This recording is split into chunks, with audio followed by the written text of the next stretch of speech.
किसी को नहीं पता था कि इस छोटे से शहर में आखिर क्या हुआ था। बस इतना मालूम था कि कब्रिस्तान में दफन लाशें अचानक अपनी कब्रों से बाहर निकल आईं और जिंदा लोगों पर हमला करने लगीं। सबसे पहले कब्रिस्तान के शव गृह मॉर्चरी में मौजूद लोग इन जॉम्बियों का शिकार बने। कुछ लोग अंदर ही फंस गए। उन्हें लगा कि मॉर्चरी के अंदर रहना सुरक्षित होगा, लेकिन वे यह भूल गए कि वे लाशों से भरी जगह में मौजूद हैं। इसी दौरान एक बेवकूफ आदमी ने लाश रखने वाली अलमारी का दरवाजा खोल दिया। जॉम्बी बाहर निकलने ही वाला था कि सभी लोग दौड़ कर आए और पूरी ताकत से दरवाजा बंद कर दिया, जिससे जॉम्बी का हाथ कटकर अलग हो गया। सबको लगा कि खतरा टल गया है, लेकिन किसी ने यह नहीं देखा कि जमीन पर पड़ा वह कटा हुआ हाथ खुद ही हिलने लगा। जब तक सबको इसका एहसास हुआ, तब तक वह हाथ दूसरी शव अलमारी खोल चुका था और उसमें से एक और जॉम्बी बाहर निकल आया। यह देखकर लॉरेन ने तुरंत एक आदमी की पिस्तौल छीन ली और जॉम्बी पर लगातार गोलियां चलानी शुरू कर दी। लेकिन उसे यह नहीं पता था कि जॉम्बी को मारने के लिए उसके सिर पर निशाना लगाना पड़ता है। पूरी मैगजीन खाली करने के बाद भी जॉम्बी नहीं मरा। इससे भी बुरी बात यह थी कि वह कटा हुआ हाथ लगातार एक एक करके शव अलमारियां खोलता जा रहा था। मजबूर होकर सभी लोग मॉर्चरी से भाग निकले, लेकिन सबसे पीछे भाग रहा आदमी जॉम्बी के हाथ लग गया। लॉरेन और कैम ने तुरंत उसे खींचकर जॉम्बी से छुड़ाया, लेकिन कुछ ही दूर पहुंचे थे कि बाहर मौजूद जॉम्बी भी दरवाजा तोड़ने वाले थे। अब उनके पास सिर्फ एक ही रास्ता बचा था, किसी भी तरह वहां से निकलना। लॉरेन ने एक योजना बनाई। उन्होंने मरे हुए आदमी की लाश को अंतिम संस्कार वाली गाड़ी में रख दिया और उसके मांस के टुकड़े जमीन पर फेंक दिए ताकि जॉम्बी उनकी ओर आकर्षित हो जाए। जैसे ही जॉम्बी मांस की तरफ दौड़े, बाकी सभी लोग मौका देखकर मॉर्चरी से सुरक्षित बाहर निकल गए। दूसरी ओर एक ड्रिलिंग साइट पर काम करने वाली कर्मचारी ब्लैक पुलिस अधिकारी माइक की मदद करने के लिए गुफा में गई थी, जहां एक लाश मिली थी। लेकिन साइट के सुपरवाइजर रॉड ने उसे पकड़कर बेहोश कर दिया। जब ब्लैक को होश आया तो उसने खुद को बंधा हुआ पाया। उसे तुरंत एहसास हुआ कि माइक अब भी गुफा के अंदर है और उसकी जान खतरे में है। उसने पूरी ताकत से खुद को आजाद किया, ड्रिलिंग मशीन बंद की और गुस्से में आकर रॉड को जोरदार मुक्का मार दिया। ब्लैक ने सबको बताया कि नीचे एक पुलिस अधिकारी फंसा हुआ है, अगर ड्रिलिंग जारी रही तो उसकी जान चली जाएगी। तभी कई काली एसयूवी गाड़ियां साइट पर आकर रुकी। उनमें से डॉक्टर लोगन बाहर निकली, जिन्हें कंपनी ने जांच के लिए भेजा था, क्योंकि मामला मेयर तक पहुंच चुका था। रॉड ने कहा कि सब कुछ उसके नियंत्रण में है और कोई समस्या नहीं है, लेकिन ब्लैक ने तुरंत उसकी बात काटते हुए बताया कि नीचे सिर्फ एक लाश ही नहीं बल्कि एक जिंदा पुलिस अधिकारी भी मौजूद है। डॉक्टर लोगन ने तुरंत ड्रिल हटाने का आदेश दिया और माइक को बाहर निकलवाया। जॉम्बी के काटने से माइक की एक उंगली कट चुकी थी और उसकी हालत बेहद गंभीर थी। डॉक्टर लोगन ने तुरंत उसे इंजेक्शन लगाया और इलाज के लिए ले जाने का आदेश दिया। ब्लैक अभी भी गुफा में मौजूद लाश को लेकर चिंतित था, लेकिन लोगन ने उसे कहा कि वह इस मामले से दूर रहे, कुछ दिन आराम करे और भरोसा दिलाया कि पूरी जगह को सील कर दिया जाएगा। लेकिन जैसे ही ब्लैक वहां से गया, डॉक्टर लोगन ने रॉड से कहा कि इस जगह की सच्चाई किसी भी कीमत पर बाहर नहीं जानी चाहिए। उसका मतलब साफ था, ब्लैक को रास्ते से हटा दो। उधर वृद्धाश्रम में मौजूदा मेयर पॉला अगले मेयर के चुनाव में हिस्सा ले रही थी। बाहर बड़ी संख्या में लोग विरोध प्रदर्शन कर रहे थे और उसका प्रतिद्वंद्वी पॉप्स भी वहीं मौजूद था। लोगों का गुस्सा इसलिए था क्योंकि ड्रिलिंग कंपनी की वजह से शहर का भूजल प्रदूषित हो गया था। यह कंपनी खुद पॉला ही शहर में लेकर आई थी, इसलिए जनता उसी को जिम्मेदार मान रही थी। कुछ देर बाद पॉला, उसका पति ट्रे और उसका सहायक वहां से निकलकर एक सुनसान जगह पर छिप गए। तभी एक गुस्से में भरा प्रदर्शनकारी वहां पहुंच गया। जब उसने अपनी जेब में हाथ डाला तो ट्रे को लगा कि वह बंदूक निकालने वाला है। उसने तुरंत पॉला की पिस्तौल लेकर चेतावनी के तौर पर गोली चला दी, लेकिन गोली उछलकर सीधे उस आदमी के सिर में लगी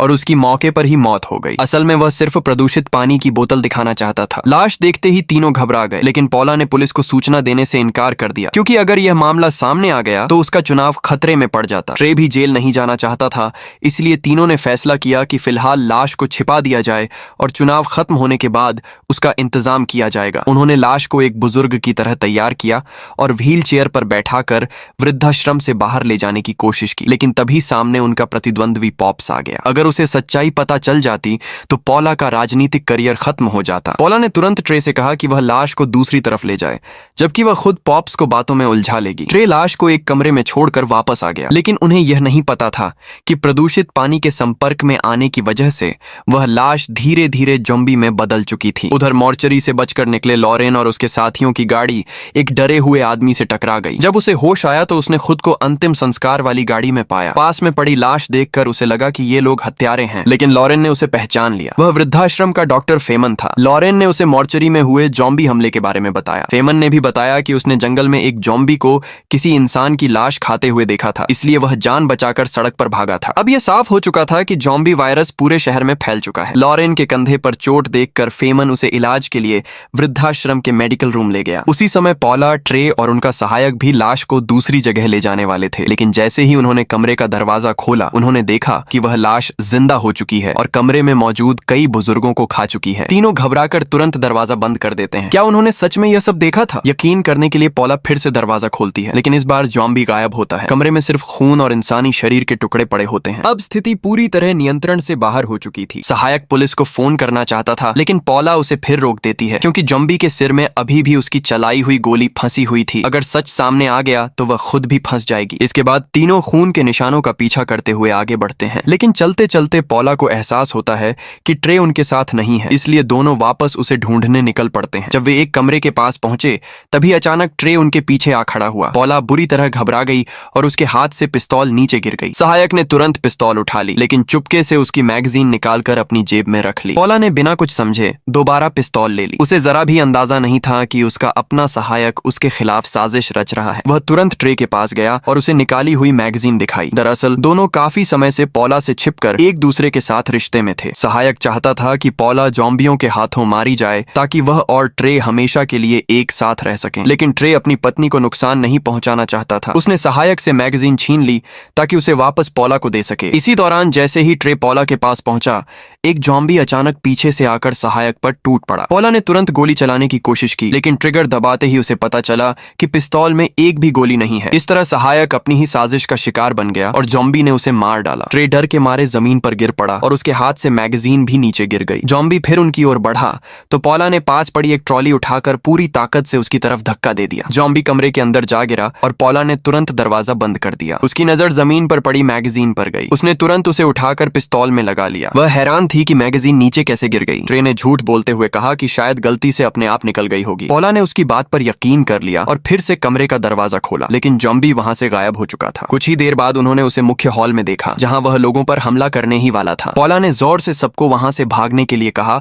और लगातार गोलियां चलानी शुरू कर दी, लेकिन कई गोलियां लगने के बाद भी ज़ॉम्बी पर कोई असर नहीं हुआ। उसी समय मेडिकल रूम में मौजूद लॉरेन, फेमन और कैम भी गोलियों की आवाज सुनकर बाहर आ गए। पॉला की सारी गोलियां खत्म हो गईं, लेकिन ज़ॉम्बी अब भी पूरी तरह जिंदा था। दोनों हैरान रह गए, आखिर इसे मारा कैसे जाए? तभी ज़ॉम्बी ने ट्रे को पकड़कर दीवार से दे मारा। जान बचाने के लिए पॉला ने पास रखा झंडे का डंडा उठाया और पूरी ताकत से ज़ॉम्बी के शरीर में घोंप दिया। ज़ॉम्बी दीवार से आर पार होकर वहीं अटक गया, लेकिन फिर भी तड़पता रहा। यह देखकर दोनों की आंखें फटी की फटी रह गईं। इतने में बाहर से लोगों की चीख पुकार सुनाई देने लगी। उन्होंने देखा कि पूरा शहर अफरा तफरी में डूब चुका था और हर तरफ ज़ॉम्बी लोगों पर हमला कर रहे थे। ट्रे ने कहा, क्या यह सब ड्रिलिंग कंपनी की वजह से हो सकता है? प्राकृतिक गैस निकालने के दौरान वे कई तरह के केमिकल इस्तेमाल करते हैं और भूजल भी प्रदूषित हो चुका है। पॉला ने तुरंत उसकी बात को नकार दिया। वह यह मानने को तैयार ही नहीं थी, क्योंकि अगर कंपनी दोषी साबित हुई तो उसकी अपनी राजनीतिक छवि भी बर्बाद हो जाती। लेकिन फिलहाल सबसे जरूरी काम ज़ॉम्बियों से निपटना था। पॉला ने फैसला किया कि वह तुरंत सिटी हॉल जाकर कोई योजना बनाएगी, लेकिन ट्रे ने कहा कि उनका बेटा ल्यूक झील के किनारे एक पार्टी में गया हुआ है, पहले उसे बचाना जरूरी है। पॉला ने कुछ पल सोचने के बाद एक मेयर होने के नाते अपनी जिम्मेदारी को चुना और सिटी हॉल जाने का फैसला किया। दोनों वहां से निकल गए। उधर लॉरेन, फेमन और कैम एक बुजुर्ग महिला को व्हील चेयर पर बैठाकर वृद्धाश्रम से बाहर ले जा रहे थे, जबकि उनके पीछे बड़ी संख्या में ज़ॉम्बी आ रहे थे। वे जल्दी से वापस अंदर भागे। लॉरेन ने कहा कि हमें अपनी जान बचाकर निकल जाना चाहिए, लेकिन कैम ने कहा, हम इन बुजुर्गों को यहाँ मरने के लिए नहीं छोड़ सकते। इसके बाद उन्होंने एक योजना बनाई। लॉरेन और फेमन शोर मचाकर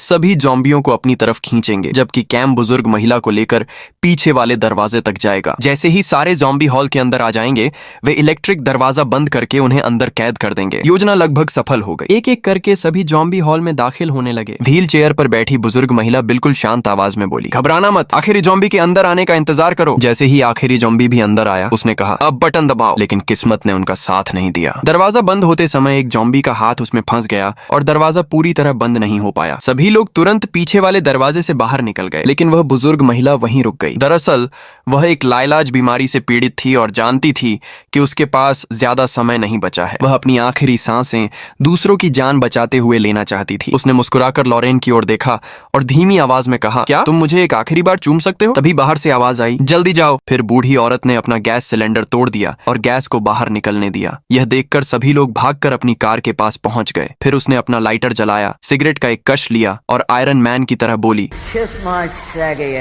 हैप्पी क्रिसमस डे। इसके बाद उसने गैस में आग लगा दी। भयानक धमाके के साथ सभी ज़ॉम्बी जलकर राख हो गए। ये सब देखकर पॉल फूट फूट कर रोने लगा। अगले पार्ट के लिए चैनल को सब्सक्राइब करें और कमेंट करना बिल्कुल न भूलें।